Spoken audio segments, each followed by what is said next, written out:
Hello दोस्तों, एक बांझ औरत की दुख भरी कहानी में आप सभी का स्वागत है। आज रानी जल्दी उठ गई क्योंकि आज का दिन उसके लिए बहुत ही महत्वपूर्ण था। अकेलापन दूर करने के लिए अपने लिए जीने का एक कारण घर लेकर आ रही थी।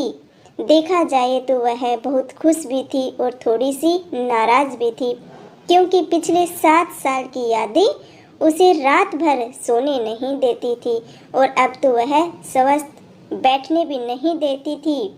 चाय का कप लेकर वह गैलरी में आकर बैठी और अपना गुजरा हुआ कल उसकी आंखों के सामने आने लगा। बेटा, तुम्हें ऐसे नहीं जाना चाहिए था। शादी होने के बाद उसे अंत तक निभाना आना चाहिए। ऐसा ही समझो कि तुम्हारा नसीब ही खराब है। कोई क्या करेगा? अगर माँ बन सकती तो बात ही अलग होती। मैं माँ नहीं बन सकती, इसमें मेरी क्या गलती है? यह सब मेरे हाथों में है क्या? माँ नहीं बन सकती मतलब मैं इंसान नहीं हूँ? अगर मैं माँ नहीं बन सकती तो क्या मैं इंसान भी नहीं हूँ?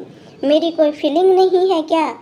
मिनट मिनट में मेरा अपमान करने वाले, मेरा जीना मुश्किल करने वाले लोगों के साथ मैं जिंदगी कैसे बिताऊँ? माँ, वह जो कहेंगे वह सुनना। रानी और माँ की यह सब बातें चालू थी, तब तक पापा भी वहाँ पर आए। ये देखो बेटा, मैं तो एक कपड़े की दुकान पर काम करता था और अभी उम्र भी हो गई है तो कोई काम भी नहीं देता है। और तुम्हारा भाई हर्षल तो परदेश में अपनी गृहस्थी में ही मगन हो गया है। तुम कहती हो तो मैं तुम्हारे ससुराल वालों से बोलता हूँ, पर तुम अपने ससुराल वापस चली जाओ ऐसा मुझे लगता है बेटा। नहीं पापा, कुछ भी हो जाए मैं उस घर में वापस नहीं जाऊंगी। वहाँ पर मुझे घुटन सी होती है। वहाँ मिलने वाला अपमान बेइज्जती से मैं भी थक चुकी हूँ पापा। शादी के पहले मैं मेरे पैरों पर खड़ा रहना चाहती थी, पर मेरा ग्रेजुएशन होते ही आपने तो मेरी शादी करवा दी थी पापा। तभी मैंने आपके दबाव में आकर शादी की, पर अभी जब मुझे आपके सहारे की ज़रूरत है तो आप भी पीछे हट रहे हो क्या पापा? शादी के बाद लड़की ससुराल में ही शोभा बढ़ाती है, मायके में 4 दिन रहना ही अच्छा लगता है रानी। लोग क्या बोलेंगे? शादी मतलब कोई खेल नहीं है बेटा। पापा गुस्से में ही बोल रहे थे सारी बातें अपनी बेटी रानी को। उस घर वापस जाना अब मुश्किल ही नहीं पापा, मुमकिन भी नहीं है। मैं आने के पहले से ही डिवोर्स पेपर पर सिग्नेचर करके ही यहाँ आई हूँ, क्योंकि उन लोगों को सिर्फ मुझसे बच्चा चाहिए था जो मैं उन्हें नहीं दे सकती। अरे, इतना बड़ा निर्णय लेने से पहले हमें एक बार भी पूछना तो चाहिए था ना। तुमने मुझे एक बार भी हमसे पूछा नहीं। जन्मदाता हैं हम तुम्हारे।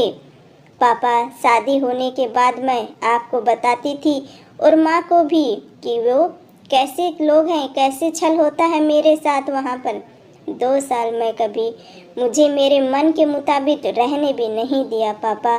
जब मेरी रिपोर्ट आई और समझा कि मैं कभी माँ नहीं बन सकती तो वो वैसे ही इन लोगों ने मुझे अपने असली रंग चालू कर दिया, अपना असली रूप दिखाना चालू कर दिया उन लोगों ने। कैसे रहूँगी मैं ऐसे वातावरण में, और इन सब से भागकर अपनी ज़िंदगी ख़त्म करने वालों में से भी नहीं हूँ पापा मैं। यह देखो बेटा, हर्षल ने दिए हुए पैसों से ही मेरा और तुम्हारी माँ का जैसे तैसे खर्चा चलता है। उसमें तुम्हारा खर्चा उठाना थोड़ा सा कठिन होगा। डिवोर्स पेपर पर एक सही साइन करने से पहले इन सब का विचार मैंने किया था पापा। मेरे पास के सोने के गहने लेकर मैं आई हूँ और ग्रेजुएशन लोन निकालकर मैं 6 महीनों का एक कोर्स करने वाली हूँ जिसकी आज मार्केट में बहुत ज़रूरत है। उसके बाद मुझे अच्छी कंपनी में नौकरी मिल सकती है। मैं आपके ऊपर आर्थिक बोझ नहीं डालूंगी पापा।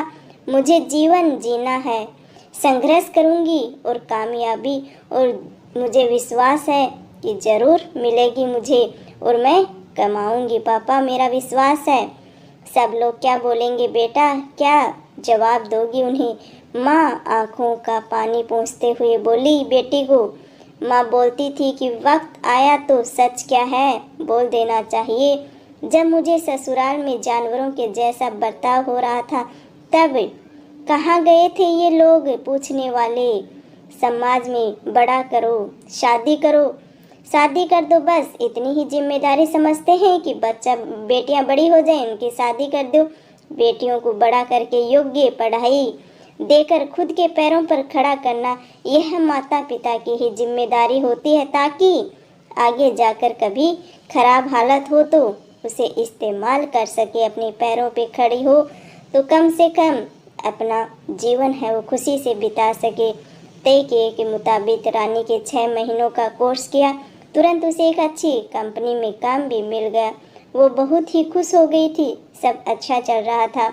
बीच में छुट्टी लेकर माता पिता को नज़दीक रहने वाले पर्यटन जगह पर घुमाने लेकर जाती थी। माता पिता बीच में ही दूसरी शादी की बात छेड़ देते थे। कई बार तो लड़कों को देखने के लिए भी बुलाया करते थे। एक लड़का तो डिवोर्स हुआ था, तभी उसे स्वीकारने के लिए तैयार था, पर वह पहली शादी ने ही इतने दुख दिए थे कि दूसरी शादी के लिए उसका मन ही तैयार नहीं था। ऐसा कितने दिनों तक अकेली रहोगी बेटी? जब तक हम दोनों हैं तब तक तो ठीक है, पर हमारे जाने के बाद तुम्हारा क्या होगा, सोचा है क्या कभी? उम्र भी कितनी छोटी है तुम्हारी अभी, ऐसा उसके पापा उसे समझा रहे थे अपनी बेटी को। माँ पापा, आप दोनों मेरी शादी का विचार करना बंद कर दीजिए। आप दोनों को खुश देखकर मैं खुश होती हूँ। मेरे दोस्त सहेलियाँ हैं ना मेरे साथ, क्यों करनी है दूसरी शादी? भला मुझे इतना आसान नहीं है बेटा। एक उम्र के बाद अकेलापन खाने के लिए दौड़ता है, माँ बोली अपनी बेटी को। सच हुआ उनका ऐसा बोलना। आगे 2 साल में पहले माँ और 6 महीने में ही पापा का निधन हो गया। रानी अब अकेली हो गई। हर्षल भाई और उनकी पत्नी आए और साथ में ही वापस कहा कि चलो बोलकर औपचारिकता की, पर मुझे उनके साथ जाकर वापस बोझ नहीं बनना था। मदद के वक्त मेरे साथ खड़े रहो, इतना बोलकर मैंने उनको जवाब दिया। ऑफिस का काम और बहुत सारे दोस्त, सभी लोगों की शादी हो गई थी। वह अपनी अपनी गृहस्थी में मगन हो गए थे, जिनके लिए कोई भी लक्ष्य मिल ही नहीं रहा था उसे। छुट्टी के दिन ऐसे ही एक मैगजीन पढ़ते समय उसे सिंगल मोम पर एक बात पढ़ने के लिए मिली। उसे जीने का उद्देश्य मिला। उसने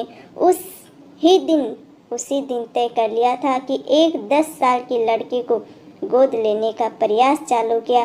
प्रक्रिया बहुत बड़ी थी, पर बोलते हैं ना, मन में इच्छा हो तो रास्ता मिल ही जाता है। वैसे वह प्रक्रिया पूरी हो गई और आज वही दिन था कि वह उस लड़की को लेने के लिए अनाथ आश्रम जाने वाली थी। बच्ची को गोद लेने के लिए उस लड़की को घर लाकर वह माँ नहीं बन सकती, इस सोच पर और उस पर होने वाले सभी आरोपों को मिटा देना चाहती थी। तभी उसने निश्चय किया कि लड़की को बहुत पढ़ाऊंगी, खुद के पैरों पर खड़ा करूंगी और फिर उसकी शादी करूंगी। उससे पहले उसकी शादी नहीं करूंगी। उसे मेरी तरह कमज़ोर नहीं बनने दूंगी, उसे मजबूत बनाऊंगी। दोस्तों, बिल्कुल आजकल के ज़माने में लड़कियों को खूब पढ़ाओ लिखाओ और उसके पैरों पे खड़ा होने तक उसकी शादी मत करो। जब तक वह अपने पैरों पे खड़ी हो जाए उसके बाद में ही उसकी शादी करना। आजकल की परिस्थितियाँ बहुत ख़राब हैं। Thank you. राम राम जी। सभी को मिलते हैं अगली कहानी में।